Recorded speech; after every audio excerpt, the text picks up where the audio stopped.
जम्मू कश्मीर में जहां सुरक्षा बल आतंकवादियों का सफाया कर रहे हैं, तो वहीं दूसरी ओर सरकार उन पर नकेल कस रही है जो दहशतगर्दों का साथ देते हैं।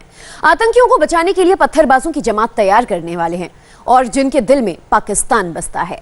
सूत्रों के मुताबिक सरकार जल्द ही हुर्रियत कॉन्फ्रेंस पर बैन लगा सकती है। इसे लेकर सीसीएस की बैठक भी हुई है और जम्मू कश्मीर के गवर्नर से रिपोर्ट मांगी गई है।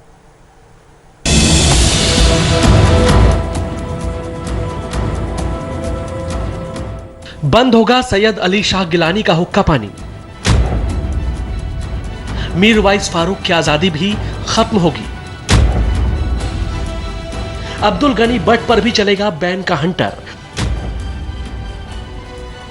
और शब्बीर शाह जैसे नेता अब सरकार के रडार पर है।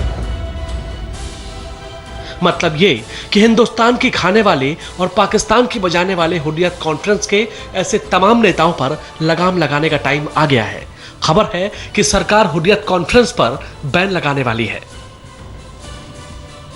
दरअसल पुलवामा हमले के बाद सबसे बड़ी चुनौती थी आतंकियों को आस्तीन में पालने वाले पाकिस्तान को सबक सिखाने की। साथ ही चुनौती थी कश्मीर में बैठे अमन चैन के उन दुश्मनों पर चोट करने की जो पाकिस्तान के यार हैं और आतंकियों के मददगार हैं। जब एक्शन हुआ तो मोदी सरकार ने सबसे पहले जम्मू कश्मीर के संगठन जमाते इस्लामी पर बैन लगाया और अब सरकार की नजर हुर्रियत कॉन्फ्रेंस पर है। सूत्रों की माने तो गुरुवार को कैबिनेट कमेटी ऑन सिक्योरिटी यानी सीसीएस की बैठक में हुर्रियत पर पाबंदी लगाने पर चर्चा हुई है। सरकार ने जम्मू कश्मीर के गवर्नर सत्यपाल मलिक से हुर्रियत पर बैन लगाने के मुद्दे पर रिपोर्ट मांगी है और गवर्नर की रिपोर्ट में भी हुर्रियत पर बैन लगाने की सिफारिश हुई तो जल्द इस पर फैसला हो जाएगा। अभी नेशनल इन्वेस्टिगेटिंग एजेंसी 7 जगह हुर्रियत के जो लीडर्स हैं उनके रेड किए हैं और उससे बहुत सारे जैसे इंटरनेट एक्सेस, जो मॉडर्न इक्विपमेंट्स और बहुत सारे डॉक्यूमेंट ऐसे मिले हैं कि जिसके बारे में अगर आप बैन नहीं करेंगे तो फर्दर इन्वेस्टिगेशन नहीं कर सकते हैं। ऑल इंडिया हुर्रियत कॉन्फ्रेंस के ऑफिस में भी रेड करने के लिए बहुत सारे टेक्निकल परमिशन बैन करने के बाद वो सुविधा होता है। माना जा रहा है अब हुर्रियत पर बैन लगना तय है। वो इसलिए क्योंकि राज्यपाल ने साफ कह दिया है कि जम्मू कश्मीर में आतंकवाद को बढ़ावा देने में हुर्रियत और जमाते इस्लामी का बहुत बड़ा रोल है।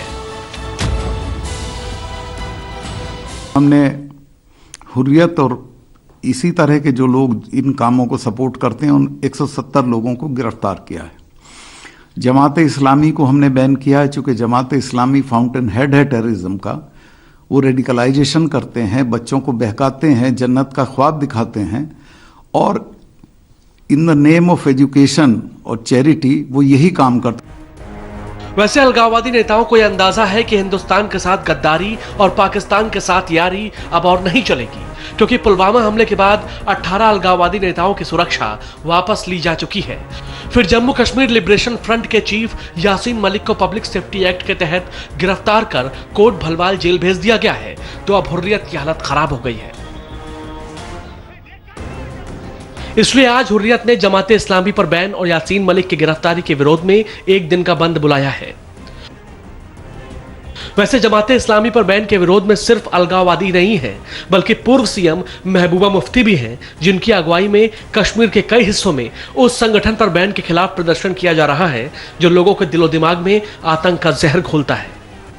लेकिन अब ये समझ लें, उनका यह हथकंडा चलेगा नहीं, क्योंकि सरकार ने तय कर लिया है जो पाकिस्तान और आतंकियों का हमदर्द है उनका दर्द बढ़ाना जरूरी है।